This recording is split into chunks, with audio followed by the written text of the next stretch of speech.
Welcome back. On June 1st, 1980, Jimmy Carter was in the White House. He was also the featured guest during CNN's first day on the air. In fact, he was asked what he thought of the brand new venture. There has long been a need, in my judgment, for a network which could cover the news in much more depth than has been the case with a very brief allotted time on the major networks that we've known so far. We're honored to welcome Jimmy Carter, the 39th President of the United States, joining us from Plains, Georgia. Mr. President, did you expect CNN at all to become what it became? Well, I knew Ted Turner fairly well because I had been governor of Georgia before I was president. And I had a lot of confidence in his judgment and his innovative skills, but I had never dreamed that CNN would be as dominant as it is, not particularly in the United States, Larry, but throughout the world. I don't think anyone dreamed, maybe even Ted, about the degree of success that it has experienced. So that day when you sort of christened it in a sense and welcomed it aboard as another fine aspect of Georgia business, you weren't highly confident that this would be around in 20 years. Well, you know, the thing that I believe has been most significant was that the 24-hour newscast made an impact in the United States, particularly with fast action news as it's breaking. But the most profound impact it's had is in the rest of the world, where with a 6:30 or 7 o'clock newscast in the United States, it doesn't even reach people that are out of our time zones. So the Carter Center works in 65 different nations now. And when we go to Mali or Burkina Faso or other French-speaking countries, quite often the president either speaks English or has an interpreter there telling him what CNN is saying. Or when you go to a country, say, like Ethiopia, which does speak English, the president, they have the television on full time. And that has meant that there is, for the first time, a global display of news, and now with CNN in 210 nations, I believe, and with the World Report, news comes in that way. It has totally transformed the capability of people around the world to know what's going on and to know each other. Is there any, in your opinion, Mr. President, downside to that? Instant news coverage? I don't think so, Larry, that I can recall, except, you know, when obvious mistakes might be made in breaking news, but I think that CNN is so thoroughly familiar with the places that they cover that the chance for mistakes is minuscule. So I would say that in the broadest possible balance, CNN's impact has been beneficial. I spoke this morning, as you may know, at an early morning breakfast at CNN to commence the celebrations.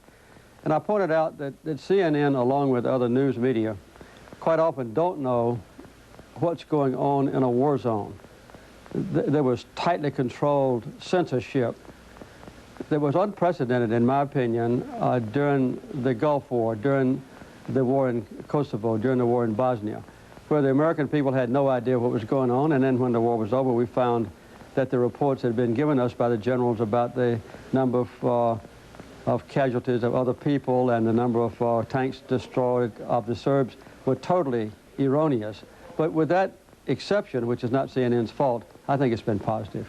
Do you think it would have affected your presidency if it were started in 1970? You mean would I have been elected at all? No, or would you have used it more? I mean, presidents use the availability to, you know, when they do a 2 o'clock press conference, they're seen on television.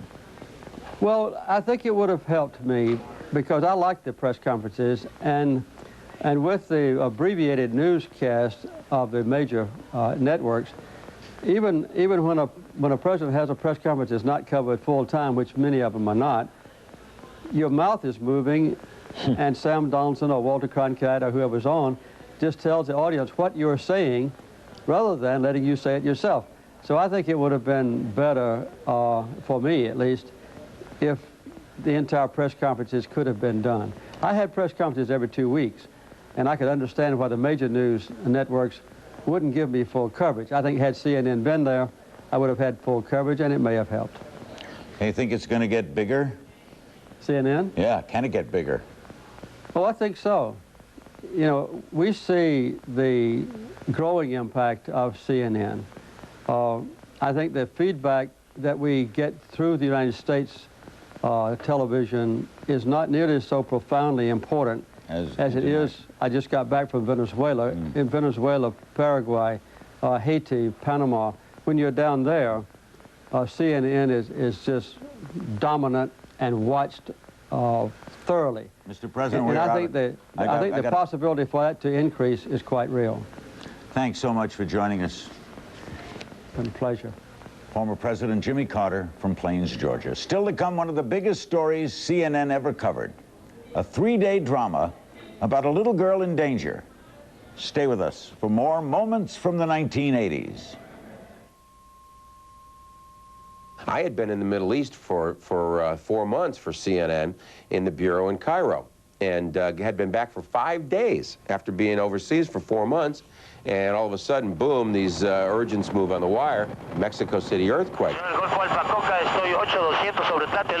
It's difficult for people to understand the magnitude of an earthquake until they actually see it.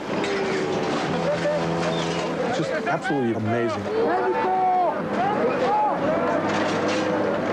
I find it very difficult to describe some of these things because I don't believe that I have the vocabulary to tell the picture as I see it in my mind. I had stakeout duty at night at the Juarez Hospital. This hospital had collapsed upon itself, floor on top of floor. And night after night, day after day, they would be sitting there with hundreds of people trying to pull out the debris, listening for survivors. They had dog teams that were there searching through the rubble. And every once in a while, you would hear people start to yell, shh, shh, and hush, hush,